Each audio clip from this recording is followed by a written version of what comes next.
Okay, so this weekend we're kicking off a new series called Campfire Stories. We have our safety and risk management approved campfire, and that's sort of to set the scene for some of the ground that we're going to be covering. Now, the church has always believed that the Bible is a special book.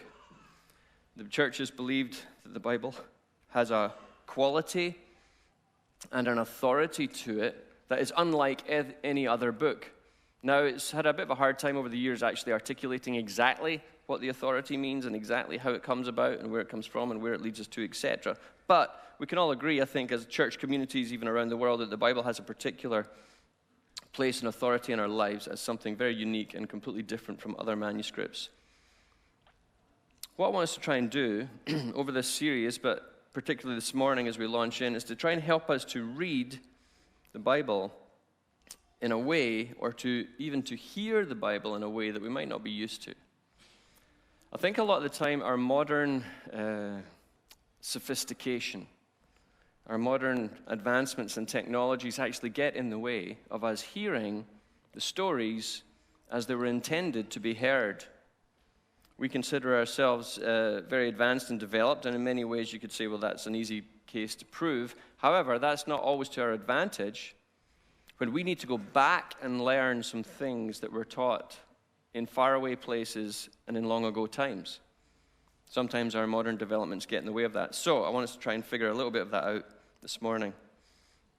So the campfire scene that we've got here this morning is hopefully not so much a reminder of your backyard or what you do when you go camping with your RV or at Eagle Bay Camp or something like that. As lovely as all of those things are, what I wanted to do is try and think of the campfire a wee bit different this morning. And the campfire has been a place not just of marshmallows and nostalgia for the last few generations, but the campfire actually was a place of gathering for villages and communities. For ancient centuries, thousands and thousands of years ago, it was the vital place of connection. It was where you went to belong. It was where you went to connect. It was the social center of your community. It was where the politics took place. It was where the graduations took place. It was where the stories were told. It was actually where your identity was forged. The ancients understood this. We've lost that. We don't really have something to replace it, but I want to try and help us understand how it worked back then. So what would happen back in the day, I'm going to sit down for a bit. I thought that preaching from a camp chair was a good idea at the time, but I almost nodded off last night, so I have to... Somebody said to me last night, it's not a real campfire, it should be littered with beer cans. I'm like, this is a church. So, and they said, yeah, but it's the Okanagan.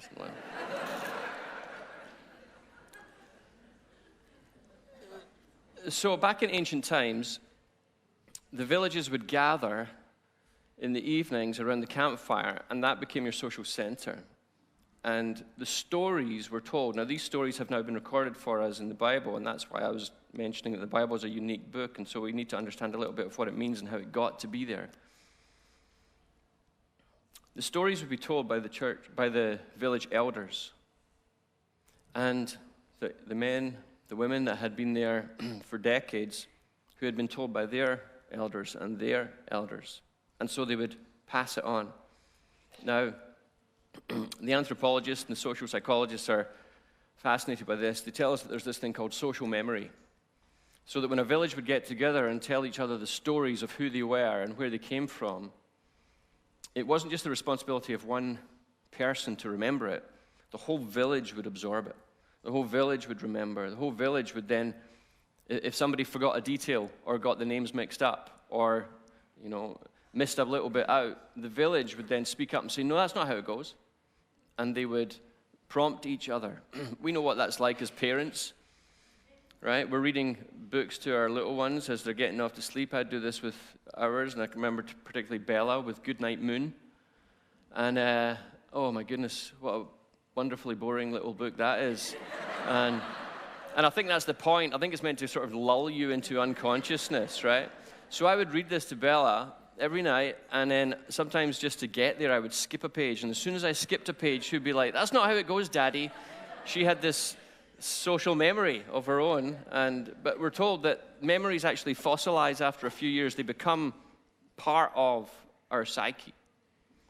And as communities, they would gather around the campfire, and they would tell each other the stories, and it would be informal but controlled. And there was a very particular method to it so that the village would absorb their story. Now, when they heard the stories, it wasn't just like we hear stories. When we hear stories, it's normally for entertainment or a little bit of information, and then we critique it. We say to ourselves, "Oh, I like that," or "I didn't like that," or that was boring," or "that was interesting." They didn't listen like that. They listened in such a way that the stakes were so much higher. It was actually, when they were listening to the story of their people, they were learning their identity. They were understanding who they were, the fabric of their being, of their place in the world, and the place of their people in the world was actually being constructed and embedded within them just by telling the stories and receiving the stories. This was called the oral tradition. The tradition that they had no books, they had no encyclopedias, they had no histories that we do. We can hardly imagine a world without books, without almost limitless information at our fingertips. They didn't have any of those things. Their encyclopedias, their books, their Google was the story. It told them what they had to know about themselves and about the world in which they lived. And even when you read the Bible and you come to the genealogies, you know the bits that are like so-and-so begat so-and-so, who begat so-and-so, who was the father of so, and you're reading it through and you're like, "Oh my goodness, is this important?" And then you want to skip to the end and then you feel guilty, so you go back and you kind of trudge your way through. Thank goodness that's done, right? And then you get onto the interesting bits. Are the genealogies important? The answer is yes. For the people who originally recorded them, it was the record of their lineage. It was their ancestors, their great-grandparents, great-great-grandparents, all the way back. It told them who they were. It knit them into their community. It gave them their identity. See, one of the reasons why we have massive identity crisis in our generations is because we just don't do this. We don't have this. It's almost gone. There's either too many stories or no stories at all. But back then, they took this responsibility to heart. They really had no other option. So they would tell each other these stories, and they would listen in such a way that they knew that one day they would be the storyteller. They would be entrusted with it so that they would be the ones to pass it on. And so it wasn't an entertainment or a critique moment. It was embedding within them the most important things that they could possibly know. Who they were, what the world is like, who God is, and how those three things come together in their community. So they were learning about these relationships, God's good creation and their place within it. So what I want us to do this morning, I'm going to read a passage of Genesis chapter 1. And Genesis chapter 1 is the account of creation. Now, most of us probably have heard it or read it, might even have studied it. And we normally probably think we know what it means, right, in our modern, advanced ideas. But what I want to do is maybe try your hardest to put some of your presuppositions to the side and listen in such a way that you're sitting around a campfire 6,000, 7,000 years ago, and you're hanging on every word of the elders because they're trying to teach you about God and about the world and about you and the things that are most important. This morning we might cover a wee bit of ground that is a little bit different or foreign to some of you that you're not used to, and there might be a little bit of resistance towards, but that is what it is. We'll go there together. So Genesis chapter 1, let me read this. In the beginning, God created the heavens and the earth. The earth was without form, and it was void, and darkness was over the face of the deep. And the Spirit of God was hovering over the face of the waters. And God said, "Let there be light." And there was light. And God saw that the light was good. And God separated the light from the darkness. And God called the light day, and he called the darkness night. There was evening, and there was morning, the first day. And God said, "Let there be an expanse in the midst of the waters, and let it separate from the waters from water." And God made the expanse, and he separated the water that were under the expanse from the waters that were above the expanse. And it was so. And God called the expanse heaven. And there was evening, and there was morning, the second day. And God said, "Let there be waters under the heavens be gathered together into one place, and let the dry land appear." And it was so. And God called the dry land earth. And the waters that were gathered together he called seas. And God saw that it was good. And God said, "Let the earth sprout vegetation, plants yielding seed, and fruit trees bearing fruit in which their seed lies, each according to its kind on the earth." And it was so. And the earth brought forth vegetation, plants yielding seeds according to their own kinds, trees bearing fruit, which is their seed according to its kind. And God saw that it was good, and there was evening, and there was morning, the third day. And God said, "Let there be lights in the expanse of the heavens to separate the day from the night, and let them be signs for the seasons and for the days and years. And let them be lights in the expanse of the heavens to give light upon the earth." And it was so. And God made the two great lights, the greater light to rule the day, the lesser light to rule the night, and the stars. And God set them in their expanse of the heavens to give light upon the earth, to rule over the day and over the night, and to separate the light from the darkness. And God saw that it was good. There was evening, there was morning, the fourth day. And God said, "Let the waters swarm with swarms of living creatures, and let the birds fly above and across the earth and the expanse of heavens." And so God created the great sea creatures and every living creature that moves, with which the waters swarm, according to their kind, and every winged bird according to its kind. And God saw that it was good, and God blessed them, saying, "Be fruitful and multiply, and fill the water in the sea, and let the birds multiply on the earth." And there was evening, and there was morning, the fifth day. And God said, "Let the earth bring forth living creatures according to their kinds, livestock and creeping things, and the beasts of the earth according to its kind." And it was so. And God made the beasts of the earth according to their kind, and the livestock according to their kind, and everything that creeps on the ground according to its kind. And God saw that it was good. And God said, "Let us make man in our image, after our likeness, and let them have dominion over the fish of the sea, and over the birds of the heavens, and over the livestock, and over all the earth, every creeping thing that creeps on the earth." And so God created man in his own image. In the image of God he created him. Male and female he created them. And God blessed them. And God said to them, "Be fruitful and multiply, fill the earth and subdue it, and have dominion over the fish of the sea, over the birds of the heavens, over every living thing that moves upon the earth." And thus the heavens and the earth were finished, and all the hosts of them. And on the seventh day God finished his work that he had done, and he rested on the seventh day from all his work that he had done. So God blessed the seventh day and made it holy, because on it God rested from all his work that he had done in creation. Okay. Beautiful words from Genesis 1 and the beginning of Genesis chapter 2. So what is this story about? We probably think we already know, but let's maybe just back up a wee bit. About 6,000 or 7,000 years ago, when they were around the fire and they were telling each other with the best of their vocabulary, the best of their understanding of the world, the best of their knowledge of God and the supernatural things that they had understanding of, they're describing to us the world and God in a way that only makes sense to them. Now, their world, what they thought the world was like, and what we think the world is like, is completely different. For a start, if I say to you, "What's the world like?"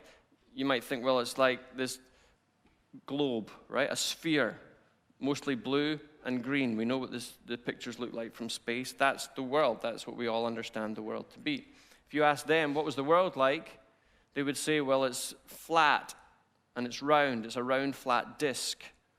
That was the non-negotiable understanding of what the world was like. So even the shape and the form of everything that they understood and we understand is different. So we have to start there, that our understandings of the world is different.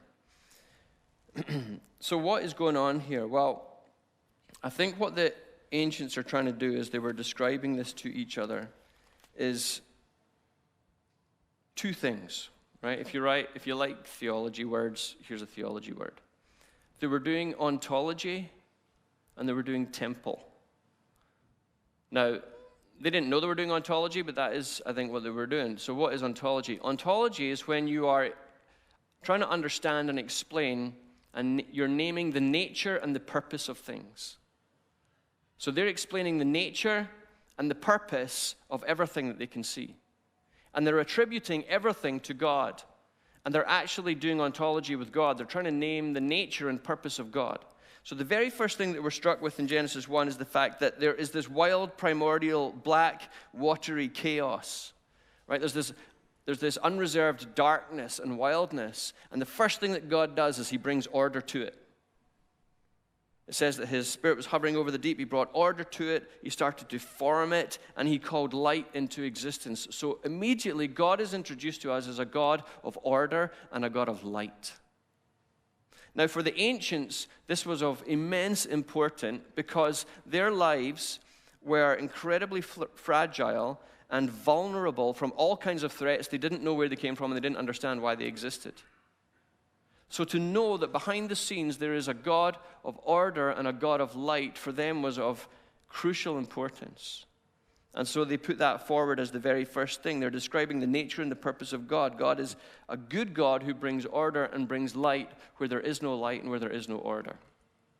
That's part of their theology.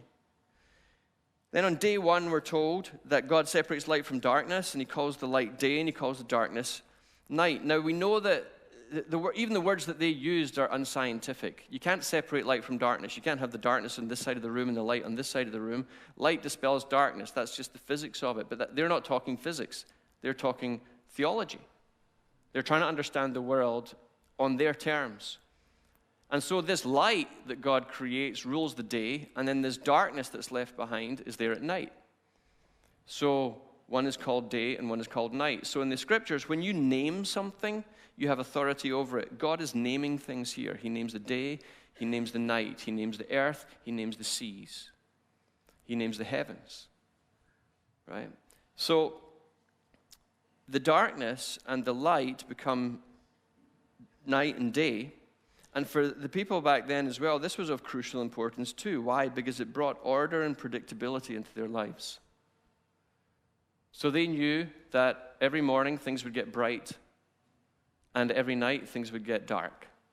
And so they could trust that. And so they could trust God because God gave them this predictability, this form, this structure, this function in which they can survive. And the form and structure is important because, like I said, their world was, it was chaotic and vulnerable. They did not have the vast knowledge and infrastructures that we just take for granted. They were trying to find their way in this world. So on day one, it looks like God also introduces, or the ancients introduced to us the whole concept of time. Day and night, that's our idea of time. That's where it starts, isn't it? And so the idea of God being a God of, he gives them time. Day two, it's a little bit strange, and it's quite awkward language that's used where he separates the water from below from the water from above, and then there are different waters, and then in the middle there's this expanse called heaven or the sky or the skies or the heavens, same words. So what's going on there? Well, the ancients, again, they're looking around, they're thinking, okay, how does this whole thing work? What is the nature of it? What's the purpose of it? Well, there's water up there, which sometimes falls down here, and there's water down here, which is good for us, and there's a bit in the middle, which is obviously where God must be. So this is the heavens. This is the sky. And so God is again naming, or the ancients are naming this as the place where God is, and they have this predictability again, that there's always going to be some water up there, there's always going to be water down here. God gives them weather, really. There's these weather patterns, there's these things that happen within their environment that they attribute again to God. God's orderliness, God's structure, God's provision. On day 3, it says that he separated the waters from the dry bits. The dry bits he calls earth, the wet bits he calls seas. So he names things again. And the seas will be full of fish, living creatures, and the earth will bring forth vegetation. Now this next part is totally lost on us. When we're reading this, did you notice that the most repeated phrase, there's a few repeated phrases, God saw, God said, evening, morning, but the most repeated phrase is actually after its kind. The plants would have seeds after its kind, the animals would be after its kind, the fish would be after its kind, the birds would be after its kind. Why is everything always after its kind? Why is that such a big deal? Well, for them, back then, after its kind was really what you might call the miracle of food. God was giving them food, the predictability of being able to eat. Because for us, we go to the grocery store and it's just there, right? We don't even really think about it. The privilege of growing food is something that is mostly lost in our modern world. But for them, that's the only way they knew how to survive. They had to have food one day at a time. So the point was, if you have a carrot, you can eat a carrot, and then you get carrot seeds. You plant a carrot seed. Guess what's going to grow? A carrot. For them, that was a miracle. The ground not only produced food for them to eat, but gave them the opportunity to plant more. And they knew whatever they planted, that would grow again. It wouldn't turn into a weed or a rock or something different.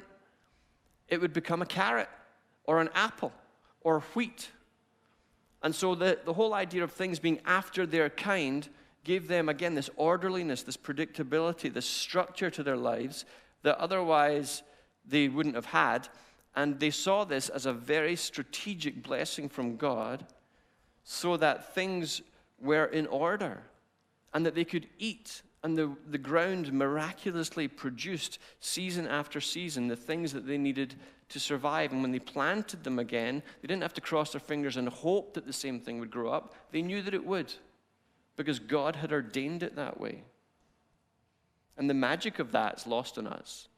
But for them, it seems to be this extraordinary and central component for trusting God, because that's the way he's ordered things, because they keep repeating this phrase again and again and again, so we don't miss it. Everything is after its kind.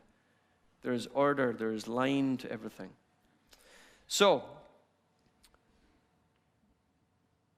God gives purpose to everything in creation. The ancients are describing the purposes of things, the nature of things. So the sky will be filled with birds. The sky will be the host for the birds. The water will be the host for the fish. The land will be the host for the vegetation and for the animals. And so it goes on. So this is where it kind of starts to come together to really help us understand, where are they going with this? They're not just describing something, they're making a point. So if you like literature and structure, if you read through Genesis chapter 1, you'll notice something. Genesis, day 1 and day 4 go together. Day 1 and day 4 talk about the same thing. They talk about the sun and the moon and time and days and nights and years and seasons. Right? Day 1 and day 4 are together. Day 2 and day 5 are together. Day 2 and day 5 are about the sky and the water. They're about the birds and the fish. So they work together. Day 5 is really an extension of day 2.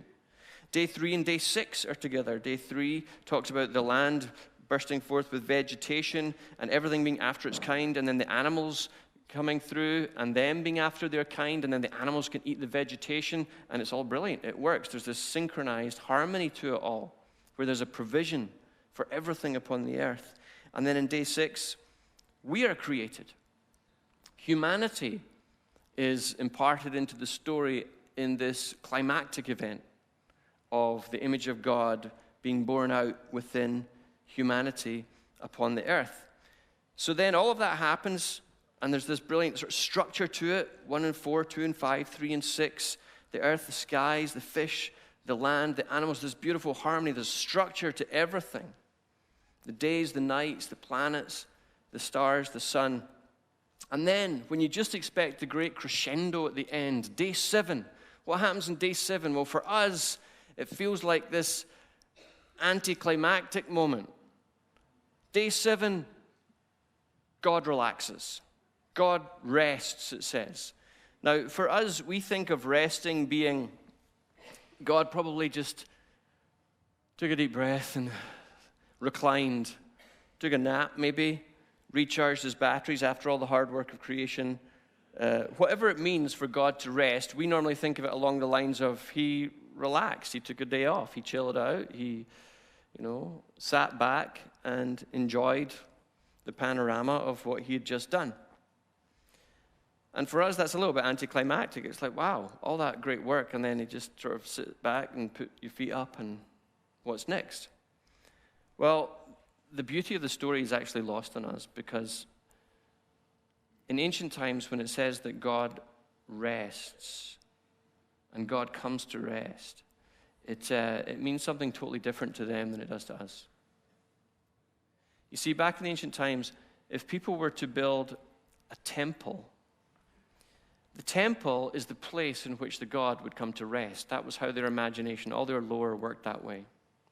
So what Genesis 1 is describing for us, I think, is God constructing for himself a temple. The cosmos, creation, is the beautiful and extraordinary temple of God. And day 7 is the part of the story when God comes to rest in his temple. He comes to be in his temple, to fill it with his presence, to take up dominion within it, to rule upon it. So it's not that God is kicking back and relaxing for a day. It's the description of God now comes to this beautiful temple that he's created within which humanity is put, and then he comes to fill it with his presence. He comes to enjoy it, have dominion over it, rule upon it, to presence himself personally within it as the supreme divine being, the transcendent one, condescending to fill the very temple that he has just constructed for himself, the ark of the cosmos being his temple. Okay, so this is where it gets a little bit more interesting and twisty for us. In ancient times, when people built temples, they would put, whatever god they built a temple to, they would put an image of that god in it, perhaps in a form of a statue or a great artistic resemblance of some kind, but there would be an image of the god in the temple, right? So the story of Genesis 1 is similar but different. God has built a temple. God then fills the temple with himself. And what is the image of God in the temple? Well, the image of God in the temple, we're told, is us. We are now the image bearers. We are the image of God in his temple. We've been entrusted with this extraordinary, sacred task of somehow representing to each other and to creation and even to the heavens, representing God as his image bearers.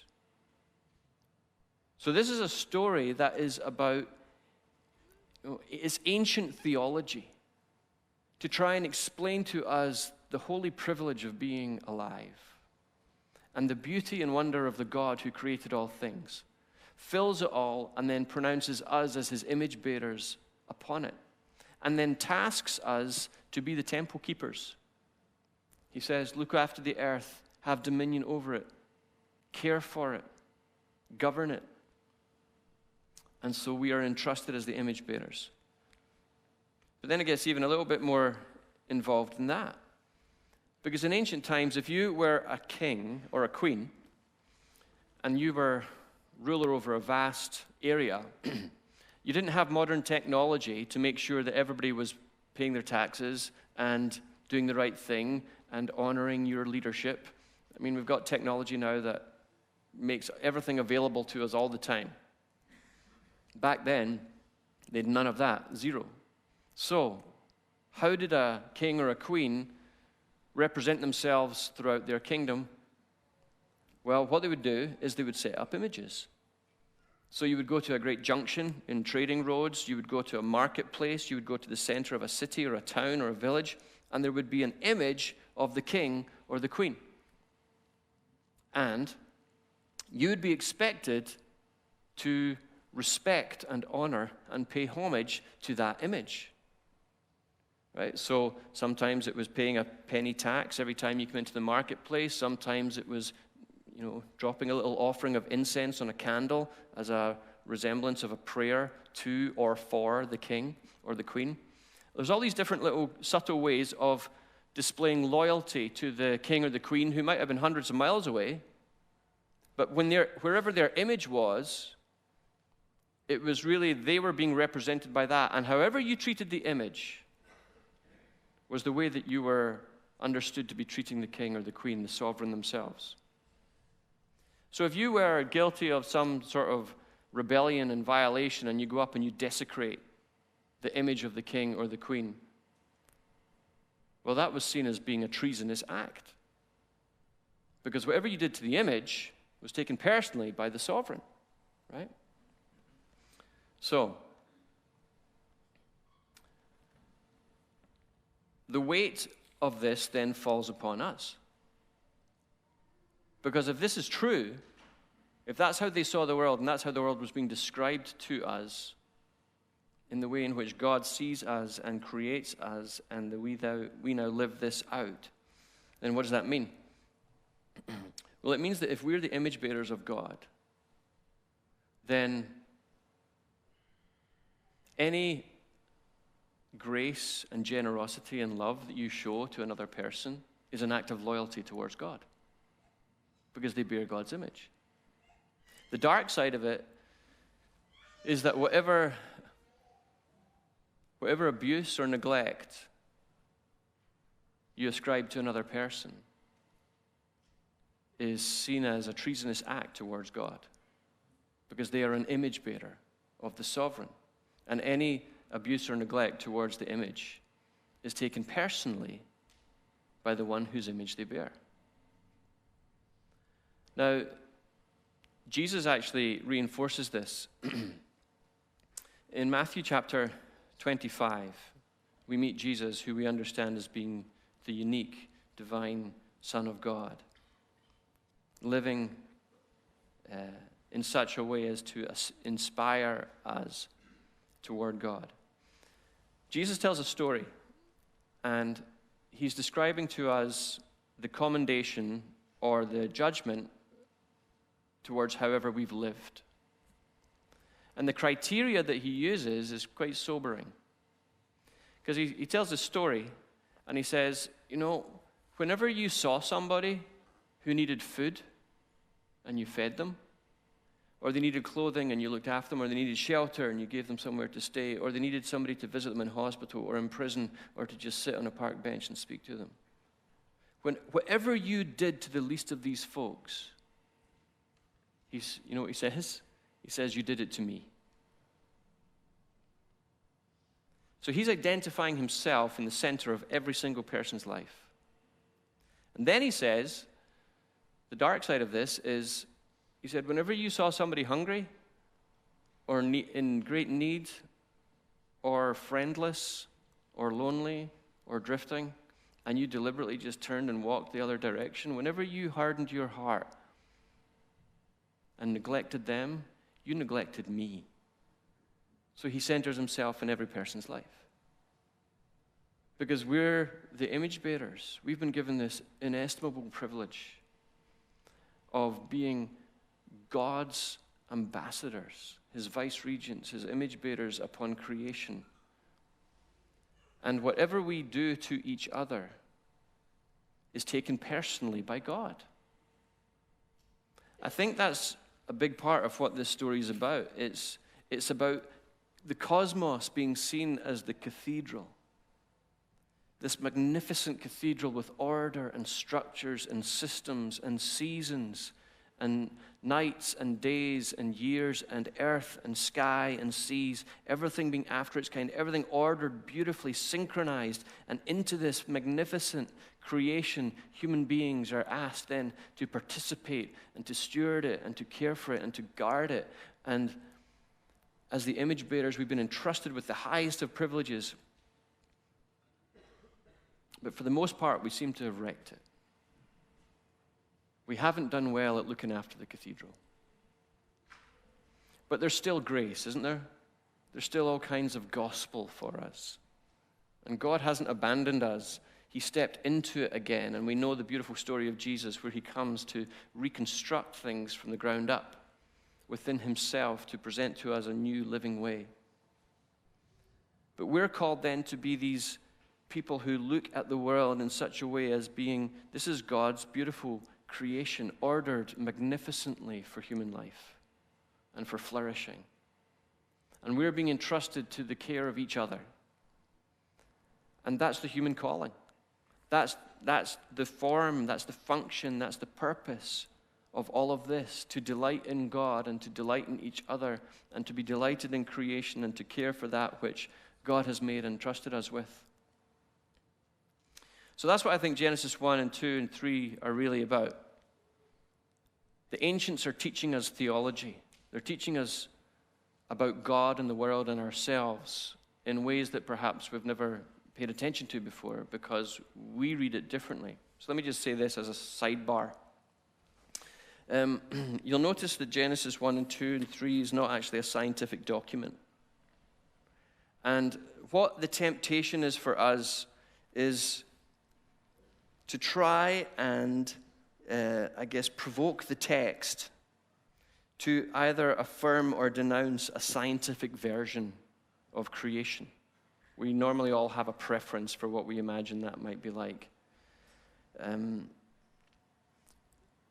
But that's not what's going on here. That's not the story the elders were telling. They were telling us a more important story, actually. A more beautiful, personal story than a scientific observation. They didn't even have the vocabulary or the concepts to have that conversation. And so, but the temptation is for us in our developed, sophisticated scientific world is to take what we think we know and then implant it and implement it into the text. And if we do that, I think it's a bit of a false project because we're asking the text to do a job it was never ever intended to do. To say something it was never trying to say. So we get caught up on different proposals, whether it's a young earth or an old earth, whether it's the fossil record or geology, human DNA, theistic evolution or miraculous immediacy, all these fabulous ways of trying to understand how things started and how God did it. And then we go to the text and we try and take our version of it and prove ours and disprove others. Can I say I think that's just a false project? The story that as we've been given it is so much more valuable and beautiful. It's more important than trying to prove or disprove a scientific theory. And don't get me wrong, I love science. Science is fascinating and brilliant and important in all kinds of different ways, and we need to learn from it and study it and try and figure out all the magical things that God has done in and throughout the world. But Genesis 1, if we try and treat it as a part of a scientific theory, we lose the beauty of the story that it's trying to tell us. That God's cathedral is full of his wonder, and we, above all other things, have been entrusted with its care and the care of each other as image bearers. And to love another is to love God. And to be wicked to another is to defy God. And God takes all those things personally. And so the call of this early story, I think, is to live in a more attentive and sensitive and delightful way. Because that seems to be the story that we're being told from the beginning.